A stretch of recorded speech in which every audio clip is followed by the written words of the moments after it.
3 words nobody expected to write. 3 words every intelligence agency on Earth is now dissecting, calculating exactly what threshold just got crossed and what happens when you cross it. Israel struck the house of Russian culture in Nabatia, southern Lebanon. Not a Hezbollah compound. Not an Iranian weapons depot. Not some dual-use facility where the lines blur.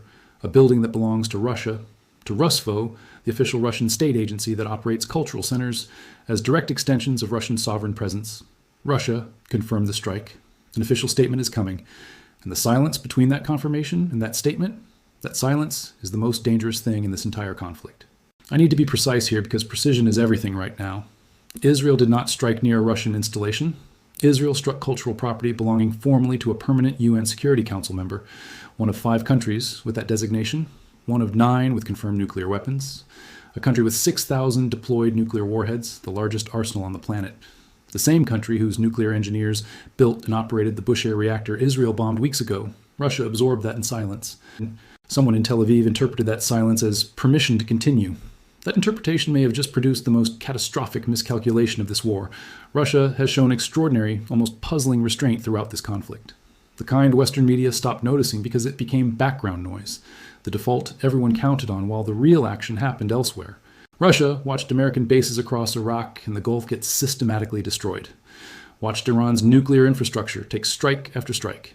Watched the entire Gulf security architecture built over 4 decades disintegrate in real time. Watched the Strait of Hormuz close, watched oil prices spiral toward what analysts 3 weeks ago called extreme and today call baseline.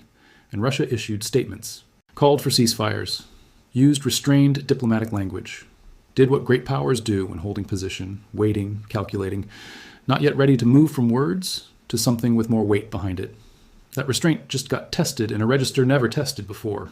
Because there's a fundamental and legally meaningful difference between attacking a country's military assets, its proxies, and attacking the sovereign cultural property of a nuclear-armed Security Council member. The House of Russian Culture was not a weapons depot. It was not a command node. It was a library, a performance space, a center doing the quiet work of projecting Russian soft power into Lebanese culture. It had a Russian flag, Russian staff. It was as unambiguously Russian sovereign territory as you can get outside Russia itself. The 1954 Hague Convention exists precisely to establish that certain structures carry elevated protection regardless of geography or surrounding conflict. Israel is not a signatory, but Russia is. And Russia does not need legal arguments to formulate its response. It needs only a decision. That decision is sitting on a desk in Moscow right now being made by someone with the authority to make it. Here's the operational question every analyst is asking, because the answer reshapes everything currently in play. What does Russia do? Not what does Russia say? What does Russia do? Those are different questions, and they have been different questions throughout this conflict. The gap between Russia's words and actions has been one of the structural features keeping this war from expanding further, faster. That gap may have just closed. Option 1, Russia issues formal diplomatic protest, demands accountability through international channels, calls emergency UN session where it has veto power, summons the Israeli ambassador in Moscow for a conversation described afterward in appropriately grave language, continues restrained condemnation while internally recalibrating what it will allow next. The international community exhales collectively. The incident becomes manageable. This is what everyone hopes for. It cannot be assumed. Option 2, Russia decides this strike, combined with Bushehr, combined with weeks watching the region it invested in get dismantled, crosses a threshold it cannot absorb without materially changing posture. And here is what makes this particularly consequential. Russia does not have to fire a single missile to change everything about this war. Russia has options between diplomatic protest and armed conflict that would fundamentally alter the military balance overnight. Consider what Russia could provide Iran that Iran does not currently have. S-400 and S-500 air defense systems, a generational leap beyond what Israel's Air Force has encountered. Systems that would narrow potentially to elimination. The operational window Israel has been flying through for months, targeting intelligence drawn from Russian satellite assets with resolution and continuity that changes the accuracy calculus of every Iranian strike. Electronic warfare capabilities that could systematically degrade GPS and communications Israeli and American operations depend on. Russia has had all of this throughout the conflict. The question has been whether Russia would provide it. Until last night, the answer appeared to be not yet. Option 3 is what no scenario planning war gained because until Israeli munitions hit that building, it was not meaningfully on the board, where Nabatia is not an incident but a trigger, where Russia's accumulated patience, its Bushehr silence, its weeks of watching, reaches a conclusion that restraint failed to produce the outcome restraint was supposed to produce, and that a different kind of signal is required. Not because Russia wants escalation, but because Russia has calculated that the cost of continued restraint now exceeds the cost of a demonstrable response. Great powers have made that calculation before. The historical record of what follows is not uniformly encouraging. Here's what matters about Bushehr. And when Israel struck it, Russia's response was calling the attack deeply concerning and a violation of international norms. The diplomatic equivalent of a yellow card, formal displeasure that stopped well short of consequence, that statement was received in Tel Aviv, analyzed, weighed, and someone concluded the yellow card did not foreclose future action. Whether that conclusion reflected an accurate read of Russia's actual tolerance threshold or a catastrophic misreading of patience that had specific non-negotiable limits, the next 72 hours will begin to answer. The official Russian statement will be studied with intensity few diplomatic documents receive. The specific language will tell trained readers things the surface meaning does not convey, whether it uses the word sovereignty in connection with the Nabatia building, and whether it links Nabatia to Bushehr as a pattern rather than isolated incidents, whether it invokes cultural property protection frameworks, whether it makes a specific demand with a timeline attached or just records objection for the historical record, whether it signals posture change or continuation of existing policy. Those distinctions are not academic, they are the difference between a bad week in an already catastrophic conflict and the beginning of a genuinely different war. And here is what makes this moment uniquely dangerous in ways that go beyond the Russia-Israel dimension. None of the other pressures already pushing this conflict toward the edge have paused. Kuwait's oil storage, 14 days remaining, with Hormuz closed.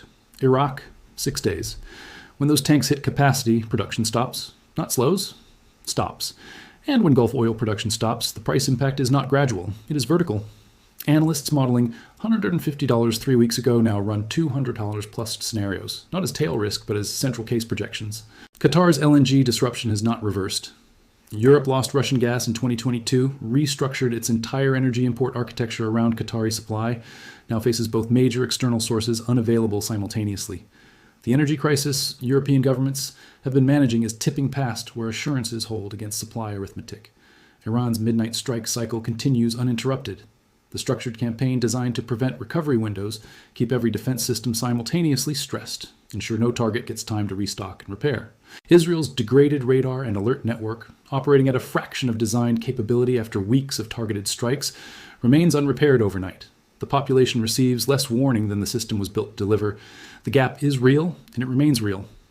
And Iran's response cycle has not ended. K-bar Shekin missiles, Fatah hypersonics hitting Haifa's refinery in direct reciprocal response to Israeli strikes on Iranian infrastructure were not final moves. They were the latest in an exchange neither side has defined an endpoint for.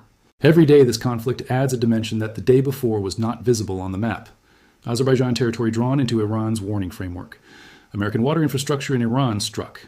Iranian threats to Gulf desalination plants, existential for cities with no natural fresh water.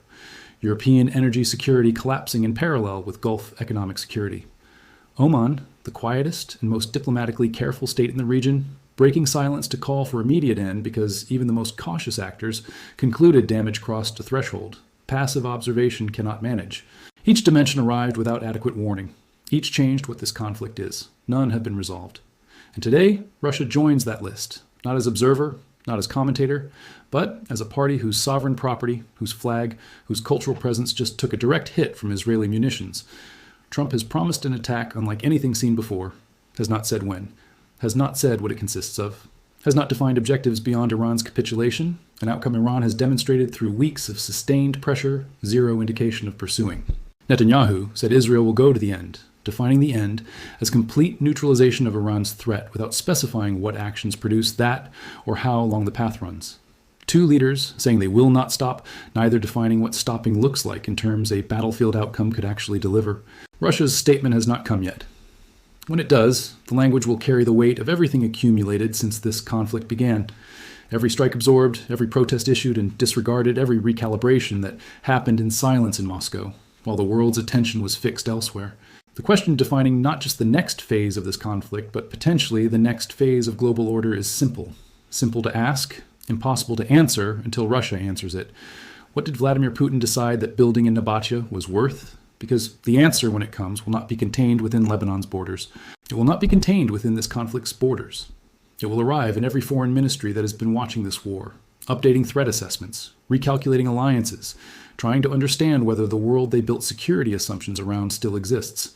The midnight sky over Israel was full of fire 3 nights ago. Kuwait has 2 weeks oil storage left. Water warning issued and received. Qatar stopped LNG exports. Iraq's American bases are rubble. And somewhere right now, a statement is being drafted in Moscow that every intelligence service on the planet is waiting to read. The building in Nabatia, with its Russian flag and Russian books and Russian cultural programming, was supposed to be outside the edges of this map. It is not outside anymore, and what happens next depends entirely on what Russia decides that crossing means.